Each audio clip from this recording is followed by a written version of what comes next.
Hi hello namaste అండి welcome to Jhansi kitchen blogs. ఈరోజు నేను మీ అందరికీ ఒక మంచి రెసిపీ చూపించబోతున్నాను। అదేంటంటే మరమరాలు ఉండలండి। మనం బయట కొనకుండా ఇంట్లోనే ఈజీ ప్రాసెస్లో ఎలా తయారు చేయాలో మీకు చూపించబోతున్నాను। ముందుగా ఒక పావు కిలో మరమరాలు తీసుకోవాలి। తర్వాత ఒక అర కిలో బెల్లం తీసుకోవాలి। అర కిలో బెల్లాన్ని పచ్చగా కొట్టేసుకొని ఒక గిన్నెలో వేసి ఒక టీ గ్లాస్తో హాఫ్ గ్లాస్ వాటర్ పోసుకొని ఇలా పొయ్యి మీద వేసి పెట్టుకొని కరిగించుకోవాలి బెల్లాన్ని। ఫస్ట్ బెల్లం అంతా బాగా కరిగిపోయాక ఇప్పుడు మనం వేరే గిన్నెలోకి జల్లిగంట పెట్టుకొని వడగట్టుకోవాలండి।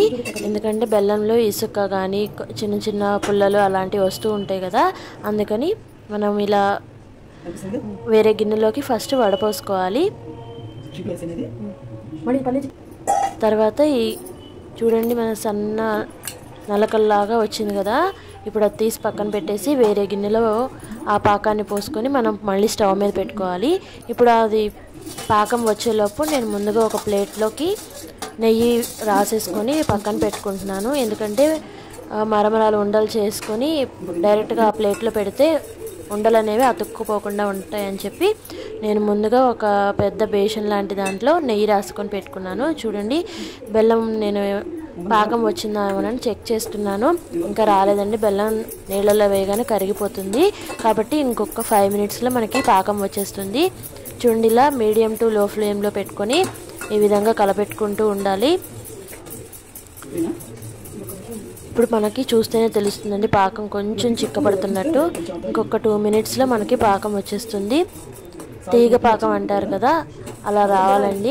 మరీ ఎక్కువగా కాకుండా కొంచెం ఉండలాగా మనకి చేత్తో పట్టుకుంటే నిలబడేలాగా ఉండాలి। అలా ఉండపాకం వచ్చాక మనం మరమరాల్లో ఈ పాకం వేసేసి ముద్ద చేసుకోవడమే। చూడండి మనకి పాకం కొంచెం చిక్కపడుతుంది।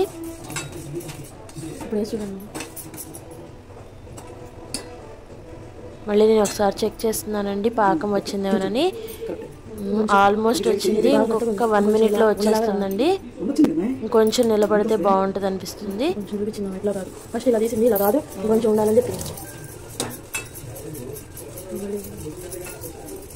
పాకం పర్ఫెక్ట్గా వస్తే మనకి మరమరాలు ఉండలు అనేవి కూడా పర్ఫెక్ట్గా ఉంటాయండి, బయట షాప్లో కొన్నట్టే ఉంటాయి।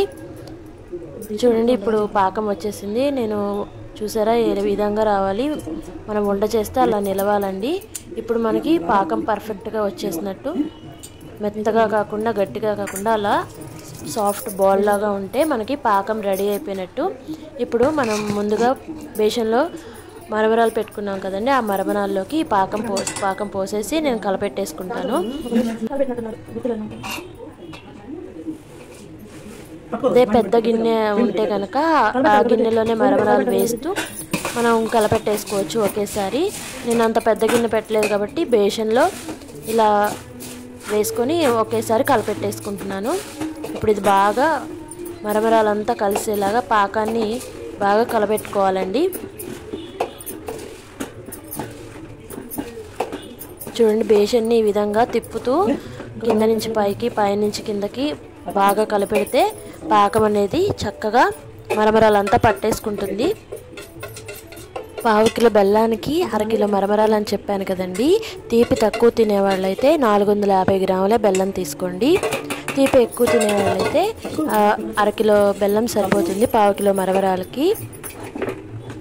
ఇప్పుడు మనం ఈ విధంగా కలబెట్టేసుకున్నాం కదండి, ఇప్పుడు వేడిగా ఉన్నప్పుడే మనం చేతికి కొంచెం నెయ్యి రాసుకొని మరమరాలు ఉండలు అనేవి చుట్టేసుకోవాలి। చూడండి మనకి చక్కగా కలిసిపోయింది కదా। ఇప్పుడు మనం ఉండలు కట్టుకుంటున్నాను, ఏ విధంగా కడుతున్నానో చూడండి। గట్టిగా ప్రెస్ చేయకూడదు, చేత్తో ఊరినే అలా లైట్గా ప్రెస్ చేయాలి ఒక రౌండ్ షేప్లో రావడానికి। వీడియోలో చూపించిన విధంగా చేస్తే చాలా చక్కగా వస్తాయండి। మనం వేడి తగ్గకుండానే మనం వేడిగా ఉన్నప్పుడే కొంచెం చేతికి నెయ్యి రాసేసుకొని మనం త్వరగా ఉండలు చేసేసుకోవాలండి। ఆరిపోతే మళ్ళీ గట్టి పడిపోతుంది, బేషన్కి అంతా కూడా అంటుకుపోతుంది। బేషన్కి అంతా అంటుకుపోయింది అనుకున్నప్పుడు మీరు ఒక్కసారి చిన్న మంట మీద స్టవ్ మీద చిన్న మంట పెట్టి ఒక 1 మినిట్ ఉంచితే మళ్ళీ పాకం అనేది కరిగిపోతుంది, మళ్ళీ ఉండలు చేసుకోవడానికి మనకి ఈజీగా ఉంటుంది। కానీ నాకు అంత గట్టిగా ఏం అవ్వలేదండి, నేను మళ్ళీ స్టవ్ మీద పెట్టకుండానే నేను ఉండలు చేసేస్తున్నాను. చూడండి, వేడి వేడిగా కమ్మని మరమరాల ఉండలు రెడీ అయిపోయాయండి. బయట కొనడం కంటే మనం పిల్లలకి ఇలా ఇంట్లో చేసి పెడితేనే హెల్దీ అండ్ వెరీ టేస్టీ అండి. చిన్నపిల్లలకి ఎంతో ఇష్టమైన మరమరాల లడ్డు. ఈ రెసిపీ మీ అందరికీ నచ్చింది అనుకుంటున్నాను. ఈ రెసిపీ మీ అందరికీ నచ్చినట్లయితే లైక్ చేయండి, షేర్ చేయండి, అలాగే కొత్తగా చూస్తున్న వారైతే సబ్స్క్రైబ్ చేయండి. థ్యాంక్